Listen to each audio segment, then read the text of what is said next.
बिस्मिल्लाहिर्रहमानिर्रहीम। अस्सलामुअलैकुम। आप देख रहे हैं हालात। मैं हूं सईद चौधरी। साबिक वज़ीर-ए-आज़म इमरान खान के प्रिंसिपल सेक्रेटरी आज़म खान ने साइफर का भांडा फोड़ दिया है। भांडा तो पहले ही फूटा हुआ था, तमाम चीज़ें सामने आ चुकी हुई थी मुख्तलिफ ज़राए से, लेकिन आज़म खान अब इमरान खान के खिलाफ गवाह बन गए हैं। उन्होंने मजिस्ट्रेट के सामने दफ़ा 164 का बयान जो है वो कलमबंद करवा दिया है। इस बयान की क्या अहमियत है?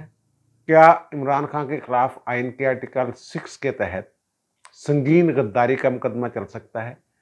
कितनी सजा हो सकती है? जितने मुंह उतनी बातें। आपने टीवी चैनल्स पर देखा होगा, कोई खान साहब को कितनी सजा दिलवा रहा है, कोई किसी कानून के तहत पकड़ रहा है। जो कानूनी पोजीशन है वो हम आपके सामने रखेंगे, और फिर 2-3 अबहाम हैं सदर के हवाले से, उन पर बात करेंगे। लेकिन इससे पहले जो सुप्रीम कोर्ट, मैंने ये अर्ज किया था सुप्रीम कोर्ट के हवाले से कि जो फौजी अदालतों में सिविलियन के ट्रायल वाला केस है, उसके हवाले से मैंने अदालती पंडितों के हवाले से मैं आपके सामने रखी थी बात कि वो केस डिस्पोज ऑफ हो जाएगा और मे बी इसी हफ्ते उसका कोई फैसला हो जाए। और दूसरा जो supreme court practice and procedure act है, उसके बारे में सियासी पंडित, अदालती पंडित जो कह रहे हैं, वो जो कह रहे हैं कि शायद वो मामला आने वाले चीफ जस्टिस पर छोड़ दिया जाए, वो केस उसका फैसला ना किया जाए, उमरदा मंदियाल साहब की रिटायरमेंट तक शायद उसका फैसला ना हो। और ये बातें सच होती हुई नजर आ रही हैं।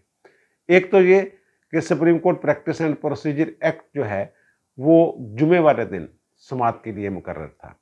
अब वो कॉज लिस्ट जो है वो मनसूख कर दी गई है। अब उसकी दोबारा डेट दी जाएगी, जनाब फलां तारीख को सुनेंगे। और वजह ये बयान की है उन्होंने, चीफ जस्टिस साहब ने, वो डिलिस्ट करते हुए उस केस को, कि जनाब जुमे वाले दिन ये फौजी अदालतों वाला जो केस है ये सुना जाएगा, इसलिए वो वाला जो केस है उसकी कॉज लिस्ट मनसूख की जाती है। तो ये आज जब ये समाअत हो रही थी तो चीफ जस्टिस साहब ने खुद अटॉर्नी जनरल से ये बात की कि क्या अब इसकी समाअत कल यानी जुमेरात के बजाय जुमे पर ना रख ली जाए। तो जिससे अटॉर्नी जनरल ने इत्फाक किया और उन्होंने कहा हाँ ठीक है, जुमे वाले दिन पर रख लें, इससे मुझे भी कुछ तैयारी का मौका मिल जाएगा। यानी अदालत पहले ही सोच के आई थी कि इसकी समाअत, इस केस की, फौजी अदालतों वाले केस की, जुमेरात को समाअत नहीं करनी, बल्कि जुमे वाले दिन इसकी समाअत करनी है। और जो प्रोसीडिंग हुई है अदालत में, उसका क्रक्स ये है कि अदालत ये तासर दे रही थी, बार बार ये इंदिया दे रही थी कि अगर फौजी अदालतों में फेयर ट्रायल होता है, शफाफ ट्रायल होता है और उनको अपील का हक मिल जाता है। शफाफ ट्रायल का ये तकाजा है कि मुल्जिम को अपील का हक भी मिले। अपील का हक फौज के अंदर है, जिसका कोर्ट मार्शल होता है या किसी सिविलियन का या किसी फौजी का मिलिट्री कोर्ट से कोई फैसला होता है तो उसके खिलाफ अपील का हक उसे होता है।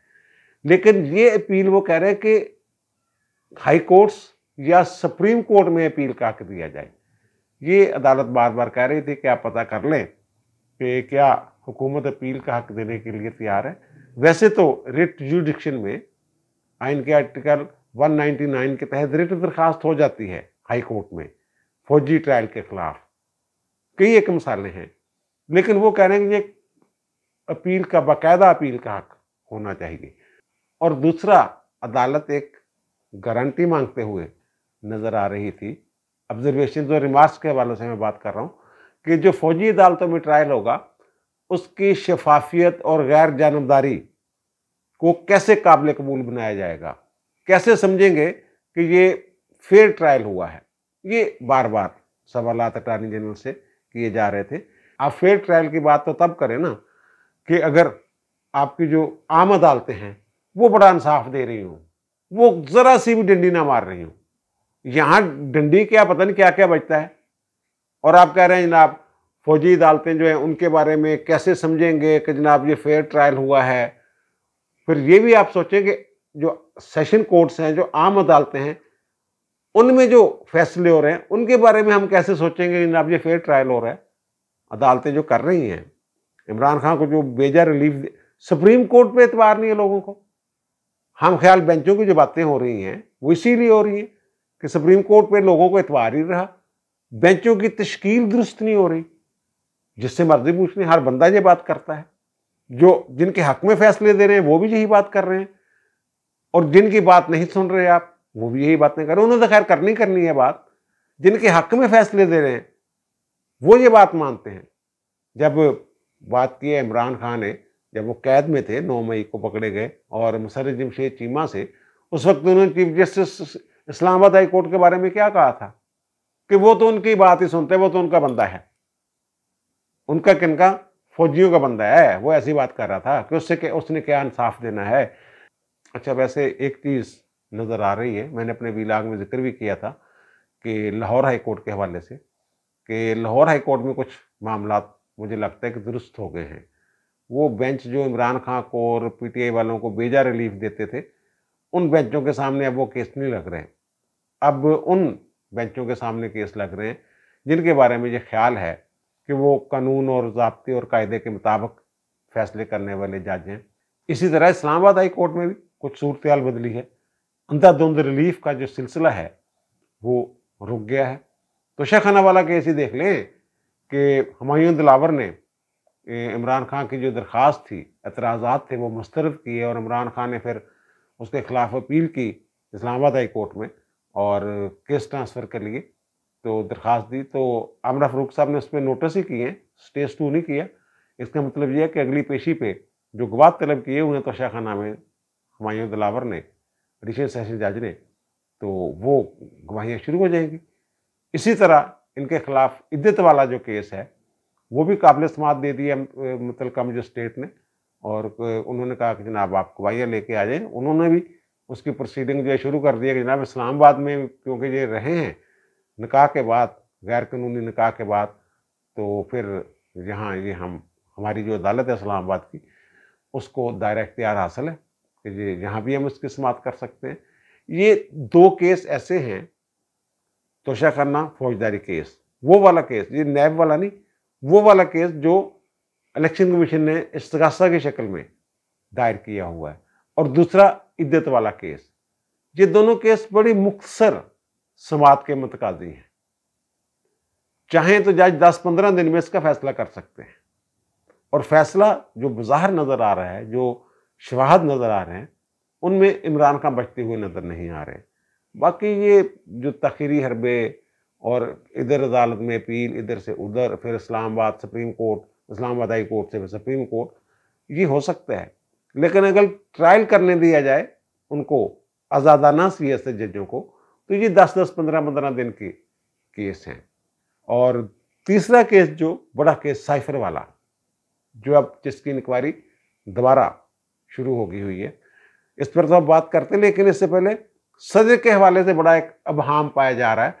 बल्कि मैंने देखा है 1-2 टीवी चैनल्स पे इस पर गुफ्तगू हो रही है कि जनाब जो इलेक्शन होंगे, आइंदा इलेक्शन, क्योंकि सदर साहब की जो मुद्दत है वो ख़त्म हो चुकी होगी, उस वक्त तक ये घर जा चुके होंगे, और जो कायम मकाम सदर हैं, सादिक संजरानी चेयरमैन सेनेट, वो इलेक्शन करवाएंगे। ये मेरा ख्याल है कि मिसगाइड करने वाले लोगों को बात है, या ये आइन पढ़ा नहीं इन लोगों ने जो ये बात कर रहे हैं।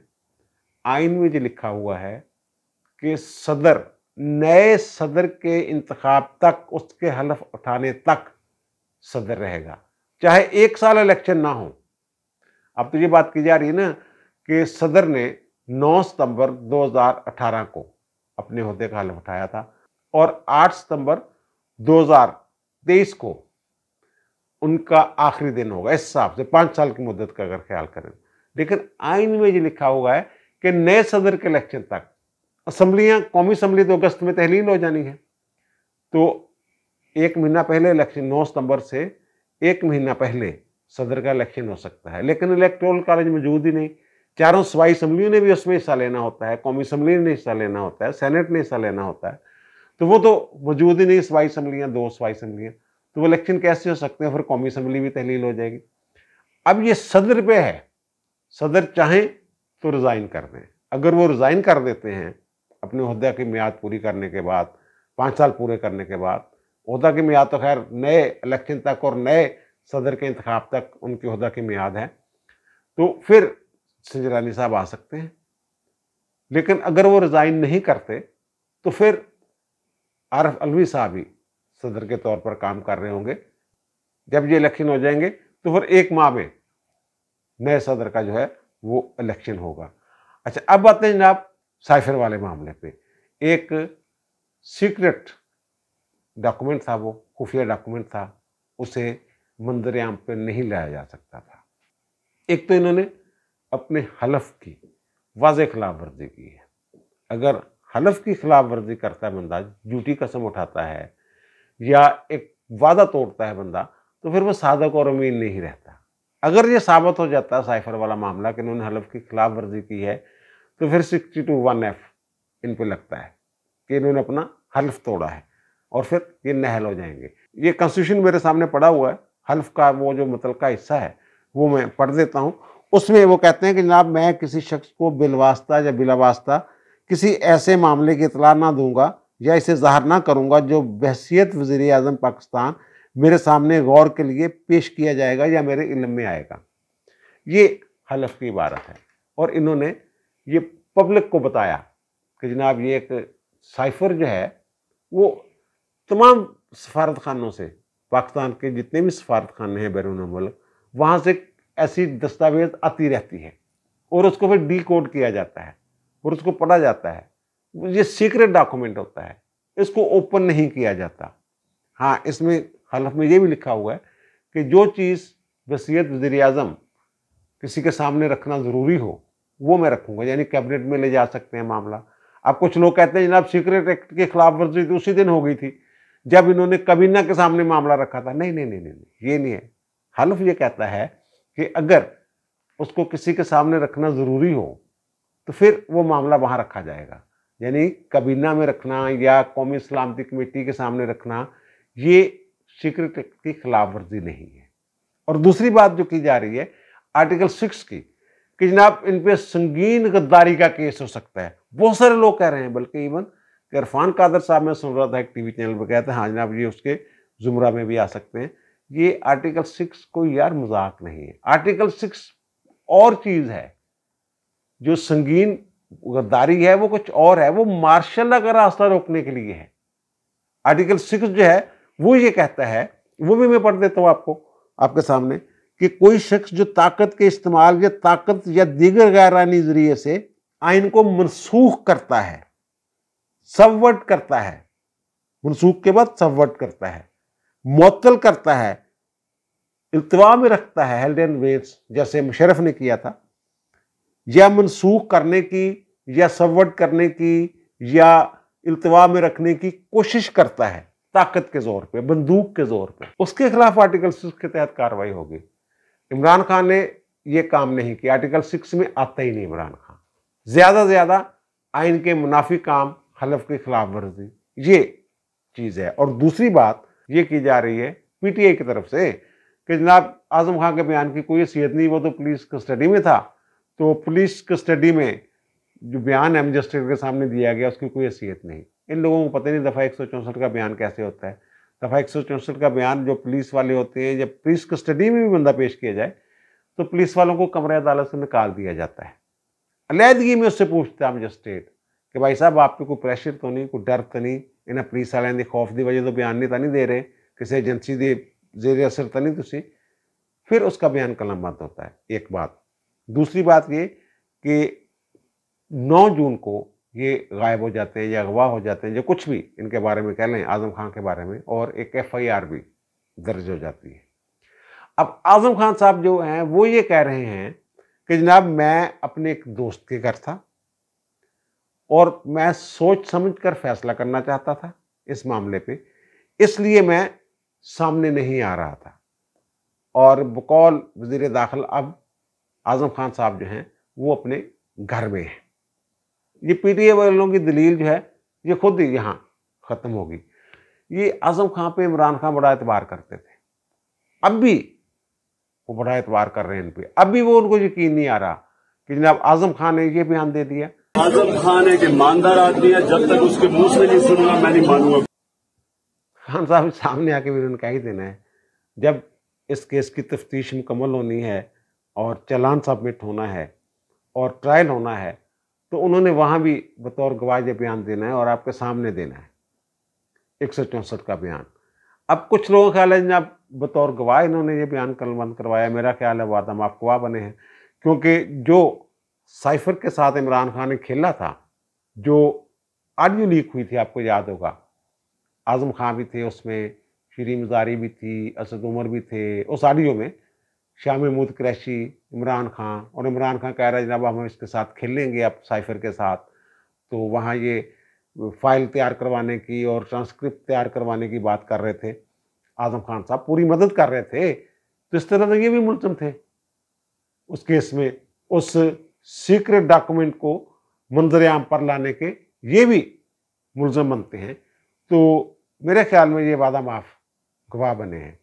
वज़ीर दाखिला कह रहे हैं कि जनाब ज़्यादा कसूर जो है, बड़े मुलज़िम जो हैं वो शाह महमूद कुरैशी और इमरान खान हैं, तो बाकी लोग जो हैं वो भी मे भी फिर गवाह बन रहे हैं उसमें, शरीम ज़ारी और असद उमर, वो भी ये बात करें हाँ जनाब ये ऑडियो जो हमारी गुफ्तगू है ये दुरुस्त है और ऐसी बात हुई थी।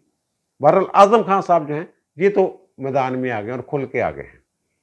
आपको याद ही होगा ना कि इमरान खान ने एक जलसे में कैसे एक कागज़ लहराया था जिन्हें धमकियाँ आ रही हैं, और एक खिताब भी फरमाया था इन्होंने जिसमें ये कह रहे हैं कि जनाब ये हमें धमकी आई है अमेरिका से। फिर कहने नहीं मेरे मुंह से निकल गया अमेरिका, अमेरिका से नहीं बस किसी मुल्क से ये हमें धमकी आई है। और वहाँ जो ऑडियो लीक में ये कह रहे थे अपने साथियों से कि जनाब ये अमेरिका का नाम नहीं लेना, ये तो जनाब बड़ी ज़बरदस्त बात हो गई है, अब हम इसके साथ खेलेंगे। वो सारे इशू का आपको पता है। जब हुकूमत बदली तो काबीना ने, शहबाज शरीफ की काबीना ने मंजूरी दी, हदायत की FIA को कि जनाब आप इस मामले की अब इंक्वायरी करें। FIA ने इंक्वायरी शुरू कर दी, नोटिस भेज दिया तलबी का, और 31 नवंबर को जब तलबी का नोटिस आता है तो इमरान खान साहब भागे भागाते हैं लाहौर हाई कोर्ट में, और लाहौर हाई कोर्ट 6 दिसंबर 2022 को हुक्म इम्तनाई जारी कर देती है कि कोई तफ्तीश कोई तहकीक कोई इंक्वायरी नहीं होगी, स्टे कर दिया उन्होंने। मामला चलता रहा और कल गुज़श्ता रोज़ यानी 18 जुलाई को ये मामला, मैंने अपने पिछली व्लॉग में जिक्र किया था अली बाकर नजफी का कि नए बेंच बन रहे हैं, जिसमें मैंने आलिया नीलम का भी जिक्र किया था, अली बाकर नजफी का भी जिक्र किया था जस्टिस का। अली बाकर नजफी साहब की अदालत में वो केस लगता है और अली बाकर नजफी साहब जो हैं वो हुक्म इम्तनाई जो दिया हुआ था साइफर के खिलाफ इंक्वायरी FIA नहीं करेगी, वो उन्होंने हुक्म इम्तनाई ख़त्म कर दिया। मैं अपने पिछले व्लॉग में ये भी जिक्र किया था कि 2 जज जो हैं वो अचानक छुट्टियों पर जा रहे हैं, वो डिवीज़न बेंच जो है आलिया नीलम और अली बाकर नजफी साहब, तो वो आलिया नीलम ने छुट्टी जिस दिन की थी उस दिन खतीजा शाह वाला केस जो है वो इस डिवीज़न बेंच में लगा हुआ था, और वो क्योंकि बेंच मौजूद नहीं था, उस बेंच की अदम दस्तयाबी के बाद वो केस जो है उसकी वो गैर महीना मुद्दत के लिए मुलतवी हो गया। जब दोबारा लगेगा किसी बेंच में तो लगेगा। अब ये जो बयान दे रहे हैं आज़म खान साहब, ये आपको याद होगा 6 जुलाई को मैंने एक व्लॉग किया था और उसका थंबनेल भी यही था शायद कि आज़म खान भी वादा माफ गवाहों की लाइन लग गई।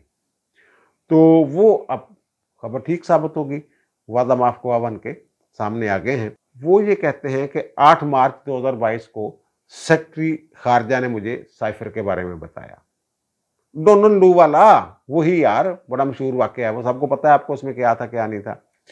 और 9 मार्च 2022 को इमरान खान ने वो साइफर मुझसे ले लिया और अपने पास रख लिया। ये वो कह रहे हैं, ये यहां से इनका जुर्म शुरू होता है, यहां कानून के पकड़ में आना शुरू होते हैं कि इन्होंने अपने पास रख लिया उसको।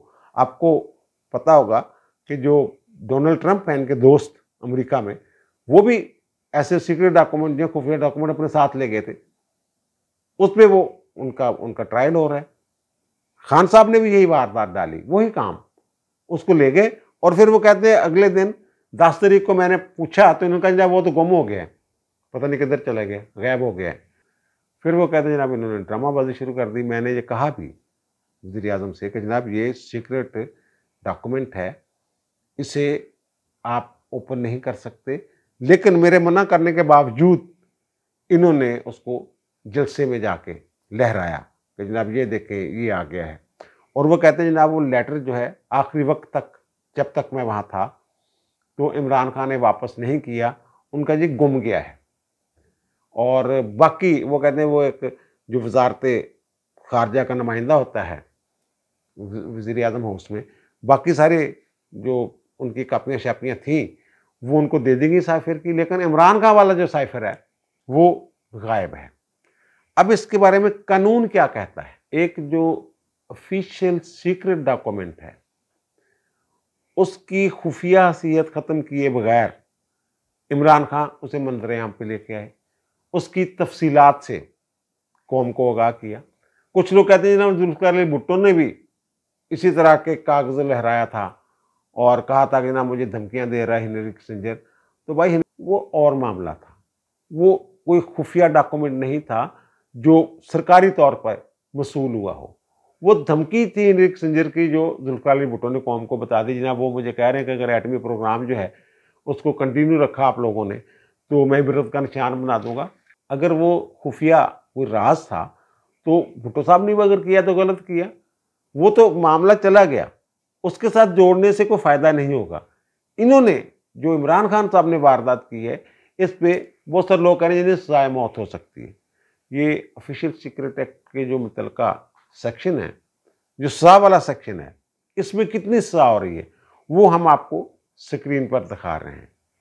इस जुर्म में जो इमरान खान ने किया है इसमें इमरान खान को 14 साल कैद की सजा हो सकती है। 14 साल तक, कम भी हो सकती है, 14 साल तक, ज़्यादा से ज़्यादा 14 साल सजा हो सकती है। बाकी जो कह रहे हैं जनाब इनको सजाए मौत भी हो सकती है, ऑफिशियल सीक्रेट एक्ट के तहत सजाए मौत भी मुकर्रर है, लेकिन वो किन के लिए है? वो उन लोगों के लिए है जो बैरूनी ताकतों के साथ मिलकर मुल्क को नुकसान पहुंचाने के लिए जासूसी करते हैं, ख़ास तौर पे नेवी, मिलिट्री और एयरफोर्स की जो तनसीबात हैं या उनके जो प्लान हैं या उनके जो मंसूबे हैं या उनकी हिकमत अमली है, उससे मुतल्लिक़ा दस्तावेज़ात जो हैं वो अफ़शा करते हैं या किसी को फराहम करते हैं। वो सेक्शन भी हम आपको स्क्रीन पर दिखा रहे हैं, उसमें सज़ाए मौत है। यहाँ इस कानून के तहत इमरान खान को 14 साल तक कैद की सज़ा हो सकती है। बहरहाल ये 3 केस हैं जो जिनका अगर ट्रायल शुरू होता है और ऊपर से कोई रुकावट नहीं डाली जाती हाई कोर्ट से या सुप्रीम कोर्ट से। हाई कोर्ट से तो मेरा ख्याल है मामला निकल गया हुआ है इमरान खान के। आज सुप्रीम कोर्ट में हम ख्याल अभी बैठे हुए हैं, तो वहाँ तक मामला अगर जाता है, वो कुछ स्टेज 2 करते हैं तो फिर एक अलग बात है। लेकिन ये 3 केस ऐसे हैं जो जल्द से जल्द दिनों में जिनका ट्रायल जो है वो मुकम्मल हो सकता है। ज़्यादा गवाहियाँ शवाहियाँ है नहीं इसमें, यानी कहते हैं 25 गवाह, 30 गवाह, 40 गवाह, ऐसा नहीं। तोशा खाने वाले में 2 गवाह हैं और 4-5 गवाह शायद उन्होंने और उसमें शामिल की है, दरख्वास्त दी है। और वो जो इद्दत वाला है उसमें 2 गवाह हैं, एक जो निकाह खां है और एक कौन चौधरी। एक आध उसमें गवाह और हो जाएगा। और गवाही जो है एक दिन में 1 गवाह भुगत जाता है, बल्कि एक दिन में 2 गवाह भी भुगत जाते हैं। और फिर ये दिफा के, डिफेंस के जो गवाह होंगे, इमरान खान जो पेश करेंगे 1, 2, 3 जितने भी होंगे, वो भी 1-2 दिन में भुगत जाएंगे और उसके बाद फैसला आ जाएगा। इसी तरह ये साइफर वाला मामला है, इसका भी फैसला जो है वो दिनों में फैसला हो सकता है। अब FIA ने खान साहब को अब बुला लिया है और वो कहा है उन्होंने कि जनाब 25 जुलाई को खान साहब आपने पेश होना है, डॉक्यूमेंट लेके। ये वो जो मामला है ये रुका हुआ था ना दिसंबर से हाई कोर्ट के हुक्म इम्तनाई की वजह से, वो तो काम दोबारा चालू हुआ है जब कल 18 जुलाई को मिस्टर जस्टिस अली बाकर नजफी ने वो हुक्म इम्तनाई ख़त्म किया। उसके बाद साइफर वाला जो मामला है वो आगे बढ़ना शुरू हुआ है, फिर दोबारा इंक्वायरी शुरू हुई है। तो अब 25 जुलाई को खान साहब जाते हैं, स्टे लेते हैं, क्या करते हैं क्या नहीं करते हैं, कितनी देर में इंक्वायरी मुकम्मल होती है, और फिर इंक्वायरी मुकम्मल होने के बाद मुकदमा कब दर्ज होता है, FIR। फिर इसके बाद ट्रायल शुरू होगा और ट्रायल में अगर ये सबूत अदालत ने काफ़ी समझे तो खान साहब को सज़ा हो जाएगी सीक्रेट एक्ट के तहत, और तजरीत पाकिस्तान में भी कुछ दफात लग सकती हैं।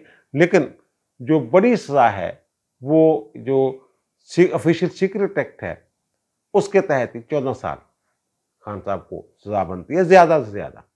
अब दीजिए मुझे इजाज़त, इंशाल्लाह दोबारा मुलाकात होगी नए भी इलाके के साथ। अल्लाह ताला आप पर, मुझ पर, हम सब पर मेहरबान रहे। अल्लाह हाफिज़।